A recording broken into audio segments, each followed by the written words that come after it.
Durante años, el pueblo temió al veterano Jack Mercer, sin saber que lo aislaban por algo que nunca entendieron.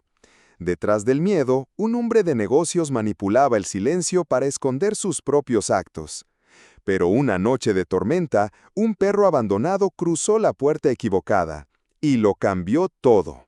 Y solo escuchen cómo se dio vuelta esta historia, y por qué, al final, la verdad habló más fuerte que los rumores.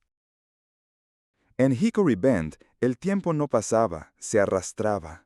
Era un pueblo pequeño, de esos donde los secretos envejecen más despacio que las personas, y donde los recuerdos, en lugar de desvanecerse, se volvían más pesados con los años. Tenía una calle principal con faroles antiguos, un café que abría solo de jueves a domingo, y un silencio espeso que se instalaba al caer la tarde. Allí, el nombre de Jack Mercer no se decía en voz alta, se susurraba con una mezcla de incomodidad y superstición, como si invocarlo pudiera traer algún mal recuerdo de vuelta. Jack vivía solo en una cabaña de madera al borde del arroyo, en la última curva del camino que se alejaba del pueblo. Nadie pasaba por allí a menos que no tuviera otra opción. Según contaban, había sido soldado en Afganistán, uno de los primeros en entrar y uno de los últimos en volver. Pero lo que la gente no decía, al menos no directamente, era que Jack no volvió igual. No gritaba, no se emborrachaba, no causaba problemas, pero tampoco sonreía, tampoco saludaba. Caminaba con la mirada baja y una rigidez en los hombros que hacía pensar que todavía cargaba algo aunque no fuera visible. Nadie sabía realmente qué hacía con sus días. Algunos decían que arreglaba radios viejas, otros que cazaba. Algunos aseguraban haberlo visto hablando solo, aunque nunca nadie se detuvo a escuchar si realmente hablaba con alguien. Pero lo que sembró el desprecio, o al menos lo justificó, ocurrió una noche de octubre, cuando un grupo de adolescentes, de esos que buscan emociones fáciles, se acercó demasiado a la cabaña. La historia oficial decía que se escuchó un disparo. En realidad, fue un tiro al aire, un aviso. Jack había salido corriendo al escuchar ruidos cerca del gallinero. Los coyotes habían vuelto a merodear. Pero los chicos salieron corriendo asustados, y la versión que llegó al pueblo al día siguiente ya era otra. Disparó contra unos menores, decían.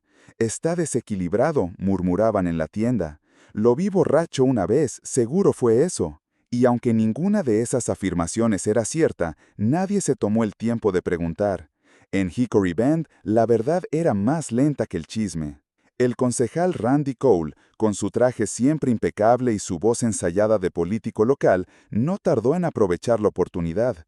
Tenía un proyecto en marcha, convertir el sector ribereño en un parque residencial con casas móviles. El único problema era la cabaña de Jack, justo en la zona que él necesitaba. Así que, con tono de buena vecindad y sonrisa de preocupación fingida, empezó a mencionar en reuniones que tal vez era hora de pensar en la seguridad de todos. Nunca lo acusaba directamente, pero las palabras bastaban. No es personal, decía, pero no podemos ignorar el riesgo que representa alguien así, tan aislado, tan impredecible. Y la gente asentía, no tanto por convicción como por comodidad. Era más fácil temer a Jack que enfrentar el hecho de que el pueblo no sabía cuidar a los suyos. Si él era el problema, entonces los demás estaban haciendo las cosas bien. Si alguien tan cerrado y extraño se alejaba, la armonía se restauraría. Nadie notaba los pequeños gestos. Todos los sábados por la mañana, antes de que el sol estuviera alto, Jack dejaba una pequeña caja en la puerta del centro de veteranos del pueblo. Adentro siempre había lo mismo: paquetes de café, pilas nuevas para los radios portátiles, alguna otra linterna usada pero aún funcional. Nunca firmaba nada, nunca tocaba el timbre, solo dejaba la caja y se iba sin ser visto. Quienes sabían de eso, un par de voluntarios y la administradora del centro, no hablaban mucho. Tal vez por respeto, tal vez por miedo, tal vez porque sabían que a veces las personas rotas prefieren servir en silencio. Pero para la mayoría, Jack no era más que un rumor armado con miradas esquivas y recuerdos deformados. Se convirtió en una figura que justificaba temores, el reflejo de todo lo que el pueblo no quería enfrentar, la culpa de no haber sabido recibirlo, de no haber preguntado, de no haber cuidado. Era más fácil inventar un monstruo que reconocer una herida. Así, la cabaña de Jack Mercer pasó de ser una vivienda al margen del arroyo a convertirse en una especie de frontera imaginaria. Los padres advertían a sus hijos que no se acercaran. Los paseadores de perros cambiaban de ruta. Nadie se preguntaba si Jack quería estar solo. Solo asumían que debía ser así. Porque si alguien vive en la oscuridad, es porque tiene algo que esconder, ¿verdad? Y entonces Hickory Bend cerró los ojos, y cuando el miedo toma la forma del silencio, el desprecio no necesita pruebas, solo necesita repetirse hasta parecer cierto. La tormenta llegó sin avisar. Las nubes se agruparon sobre Hickory Bend como si arrastraran consigo todas las cosas no dichas del pueblo, y el viento aullaba entre los pinos del arroyo como un lamento antiguo. En la cabaña, Jack Mercer estaba sentado en su mecedora, con una linterna encendida descansando en la palma. No la usaba para leer ni para ver, era su forma de mantener la oscuridad a raya. Cuando los truenos estallaban, no eran solo truenos, eran ecos. Ecos de otros sonidos, de otras tierras, que a veces regresaban sin ser llamados. La puerta de la cabaña, mal cerrada por el golpe de viento, se abrió apenas unos centímetros, y por esa rendija entró algo inesperado, un perro, mojado hasta los huesos, con el lomo curvado por el frío y el miedo. Tenía la piel pegada a las costillas, una oreja caída y una cicatriz larga en la pata trasera. No traía collar, no traía nada, salvo los ojos. Esos ojos eran de alguien que ya no esperaba nada del mundo, pero que aún así se arrastraba un paso más. Jack, sobresaltado por el crujido de la puerta, levantó la linterna como si fuera un escudo. Cuando vio la figura temblorosa del animal en el umbral, su primera reacción no fue ternura, sino alarma. Una parte de él todavía vivía en alerta constante. Pero el perro no retrocedió ni huyó, se quedó allí, de pie, luego se sentó lentamente, como si estuviera pidiendo permiso para seguir respirando bajo techo ajeno. Por un instante, los dos se observaron como si fueran reflejos opuestos, dos seres a los que el mundo había dejado al margen, dos cuerpos marcados por heridas que no sanaban del todo. Jack bajó la linterna. Sin palabras, sin suspirar siquiera, se levantó, encendió la estufa portátil y abrió una lata de sopa. Mientras calentaba el contenido, buscó una toalla vieja y la dejó sobre el suelo de madera, cerca del calor. Después, sirvió el plato, lo dejó en el suelo y se sentó de nuevo. «Puedes quedarte», murmuró, «si no haces preguntas». El perro, como entendiendo, se acercó con precaución, comió despacio y luego se acostó sobre la toalla sin quitarle los ojos de encima. Jack lo observó por un momento más y dijo, con un hilo de voz casi olvidado, «Te llamaré Scout».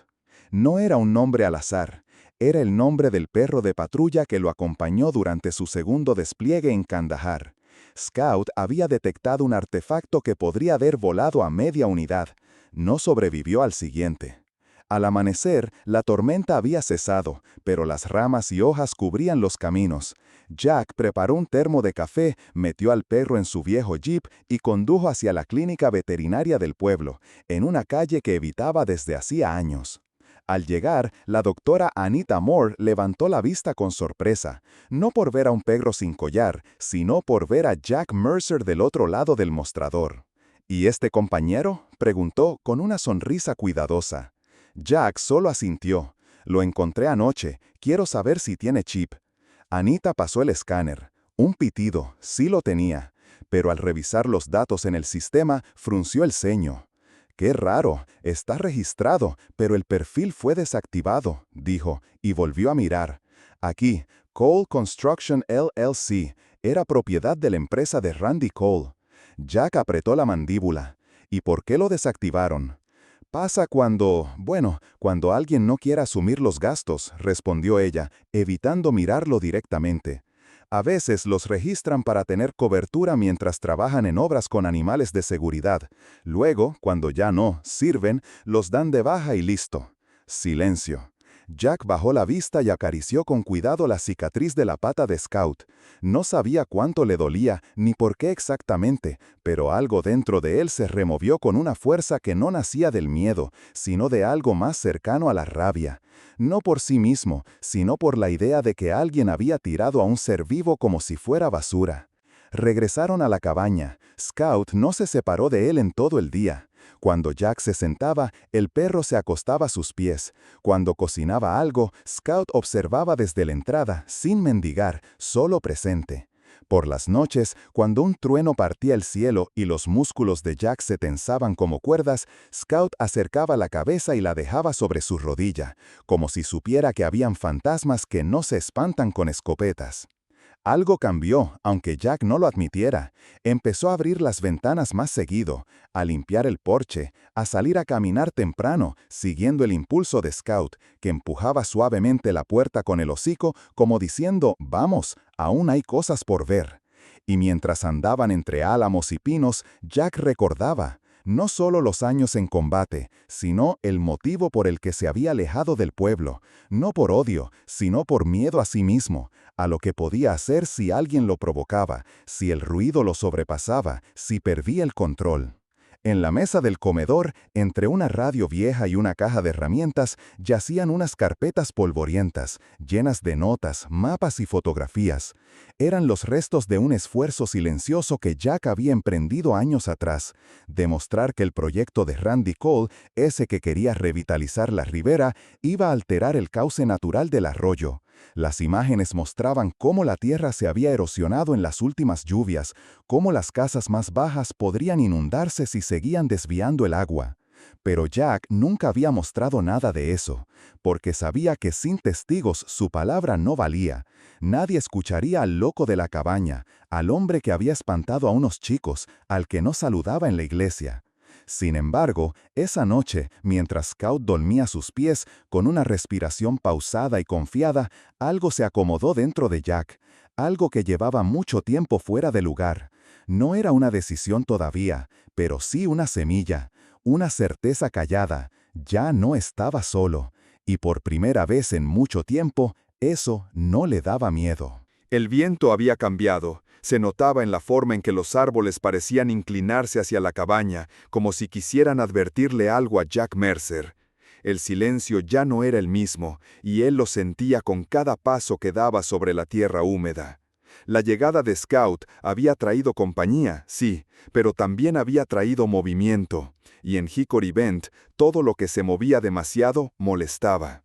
Fue entonces cuando Randy Cole, con la precisión de quien huele la oportunidad antes que la lluvia, organizó una reunión de seguridad en el salón comunitario.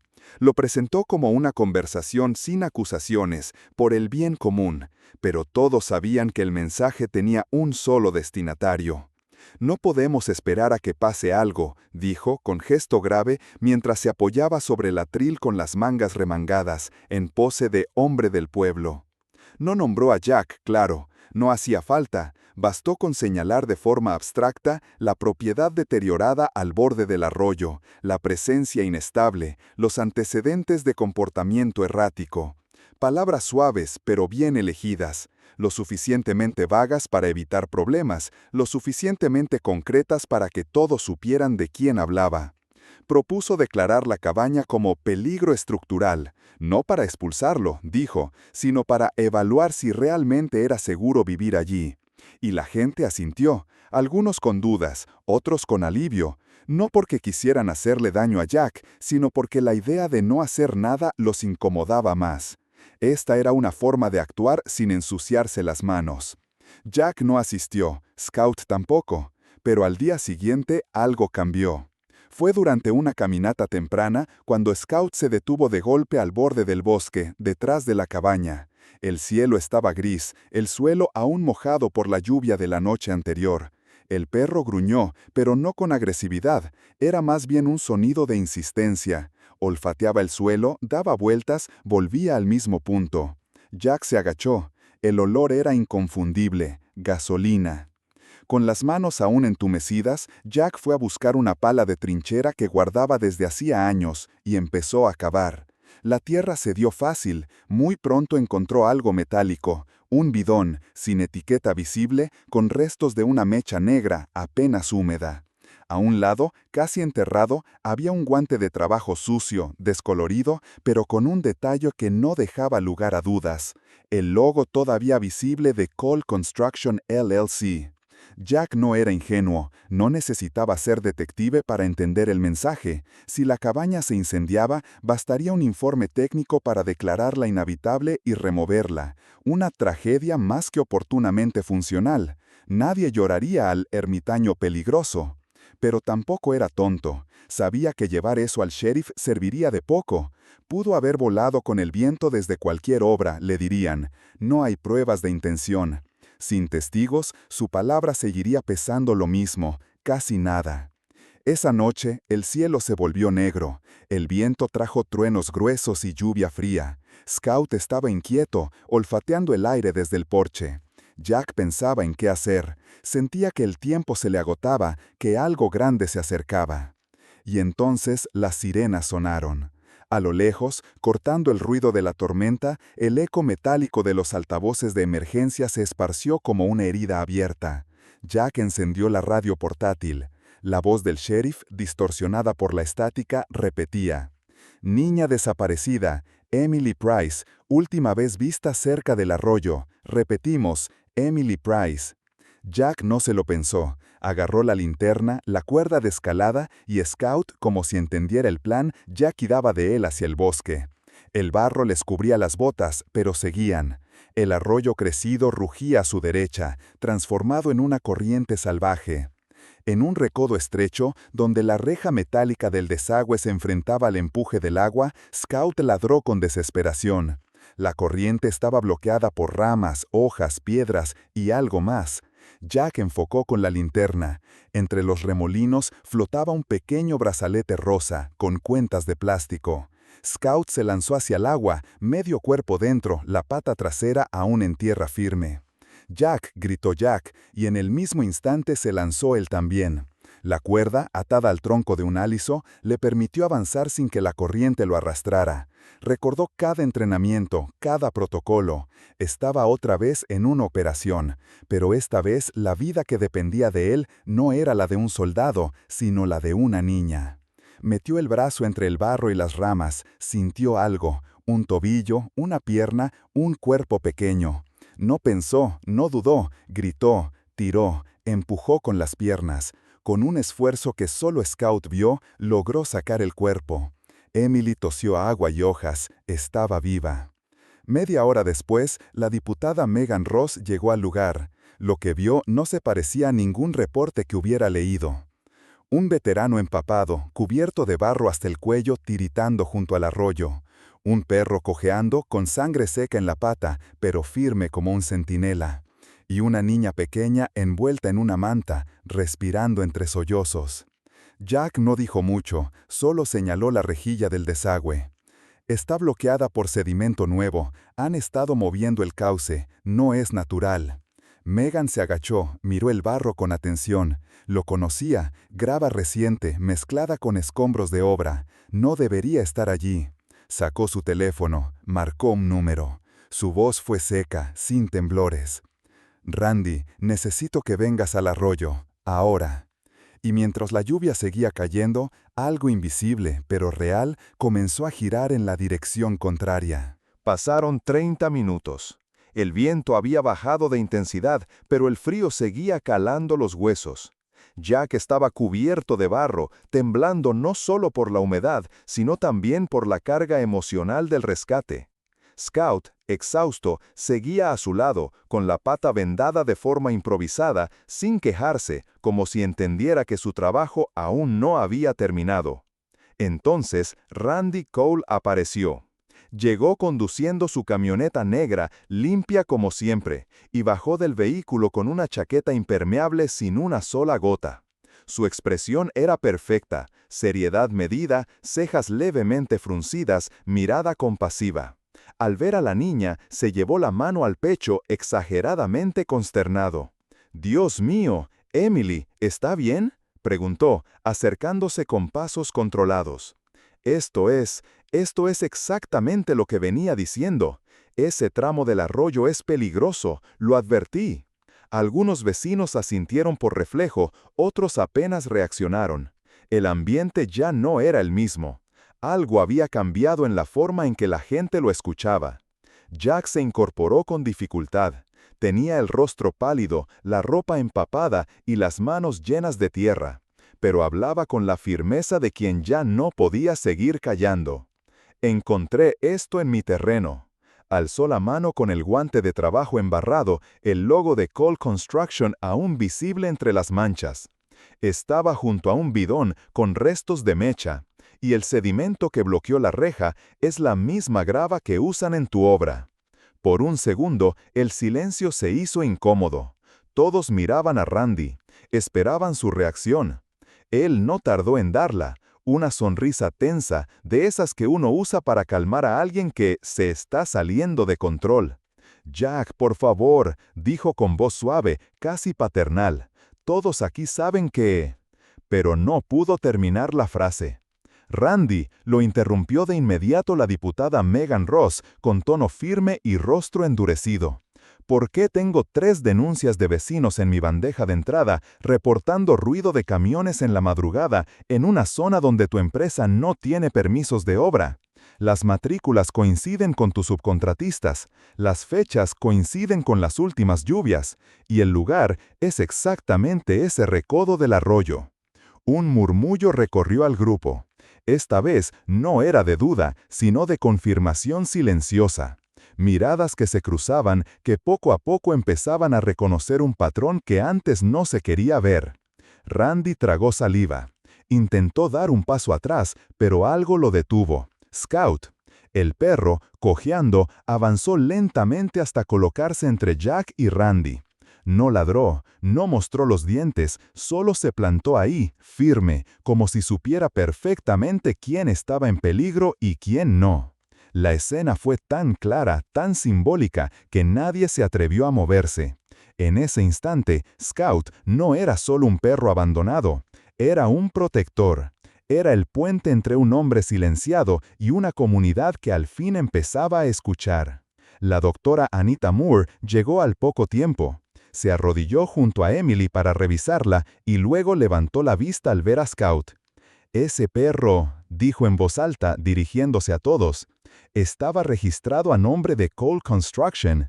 Tenía chip, pero fue dado de baja, como si ya no sirviera.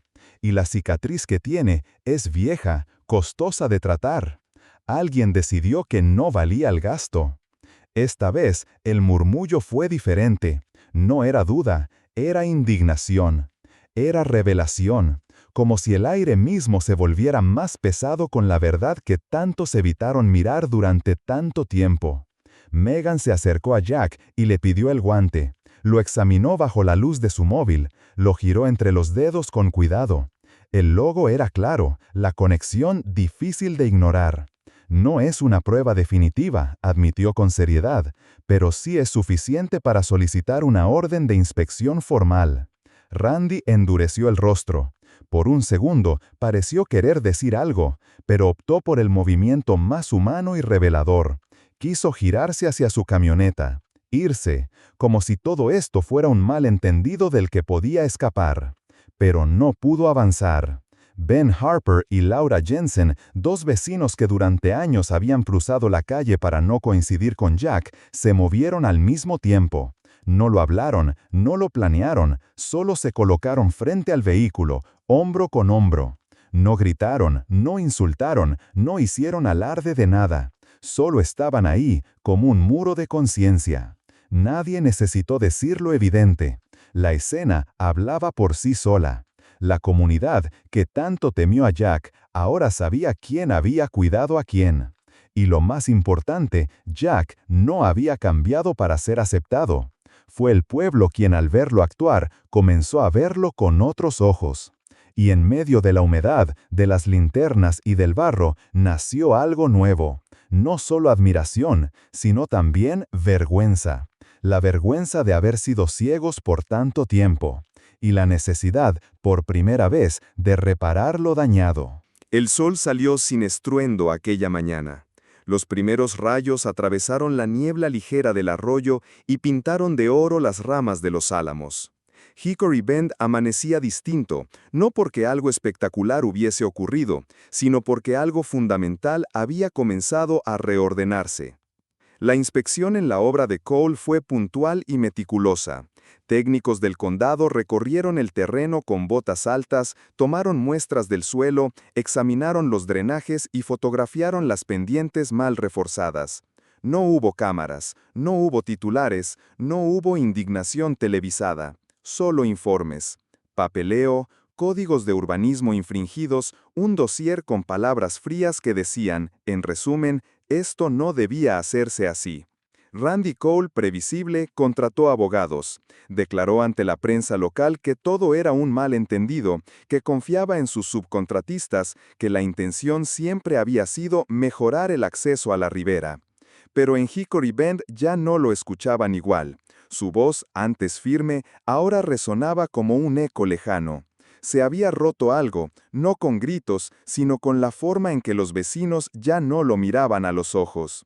Aquel mismo día, la familia de Emily Price se presentó en la cabaña de Jack con un pastel de manzana en las manos. Nadie dijo palabras grandes, solo un gracias sencillo cargado de verdad. Jack, torpe, lo aceptó con una inclinación de cabeza.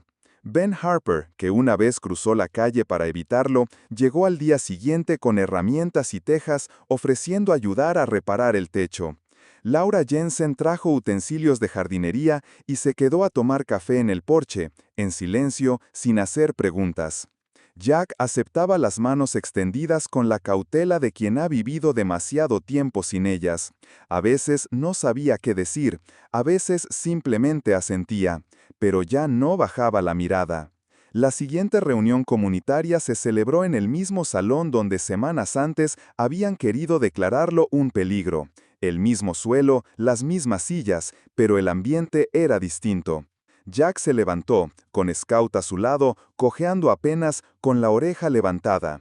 El murmullo se apagó. «No soy santo», dijo Jack, sin levantar la voz.